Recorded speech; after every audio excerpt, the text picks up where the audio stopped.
Good morning, everybody. Glad to have you here today. Hope you had an excellent weekend. And if you want to follow along today, we will be back in the 24th chapter of Proverbs. We're just going to look at one verse today, and where the section this section just has the one verse in it, and it says this: "Wisdom is too high for a fool; he openeth not his mouth in the gate."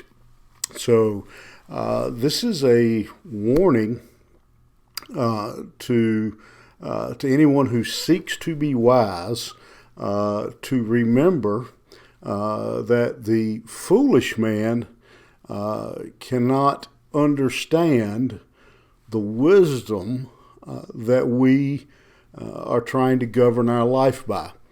And probably many of you at times have experienced something like this, that when you try to govern your life by the wisdom of God, by the Word of God, and many times it's often within our own families that this happens, that you'll be questioned.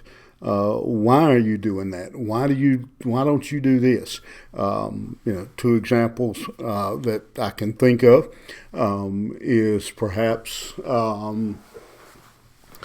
your family wants to plan some kind of event, and you say, "Well, we can't be there because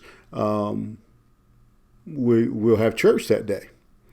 And people will, you'll often have family who they don't understand that. Another example that I've heard from people is in the workplace. Co-workers who will want to, after work, hey, won't you go out and have a drink with us? Or let's go to the club, something like that. And the Christian says, no, thank you, I appreciate it, but I don't go to those places. I don't drink, or I don't go to the clubs, or again, they trying to live their life in a way that honors God, and then their coworkers, or again, could even be family or whatever. They push back and challenge that. Well, why are you that way? Why do you want to be so weird? Why do you and those are just two examples that come to my mind. There's certainly, I'm sure you can think of other situations that in the past, if you have tried to live your life according to the wisdom and the teachings of God, that have been challenged by friends and family. Well, the writer here says the wisdom is too high for the fool. He does not understand that kind of lifestyle. They reject the wisdom and the instruction of God, and they just cannot grasp it, is what he's saying. Their heart is hard, and they many times not only they reject it, but they have a superior attitude towards it. They think that the person trying to live their life in a godly way is ignorant, and so that's what he is warning us about here. And he says, because of that, he openeth not his mouth in the gate.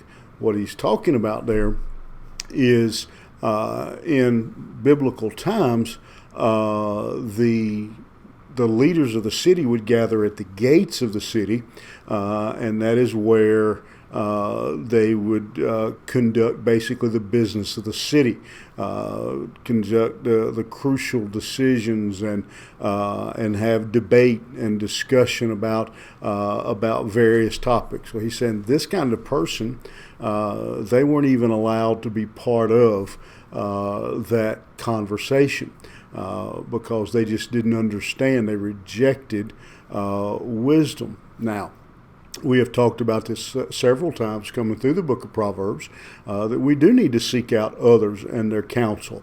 we do need to get advice and thoughts from other people. What this verse is reminding us, what this proverb is teaching us, is be careful of who you get that advice from. Make sure that you're getting wisdom from, as I think about it, he doesn't really say it this way, but make sure you're getting wisdom from somebody who at least has as much wisdom as you. It's not much use in getting advice from somebody that knows less than you do. And we certainly don't want to take counsel and wisdom from what the Bible here labels as a fool, someone who would reject the teaching of God.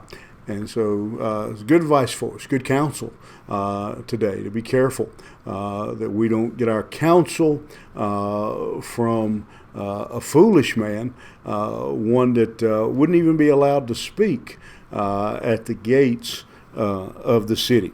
You have a good day. Think about that. Be careful where you get your counsel and your wisdom from today. And we'll see you here tomorrow morning. Bye-bye.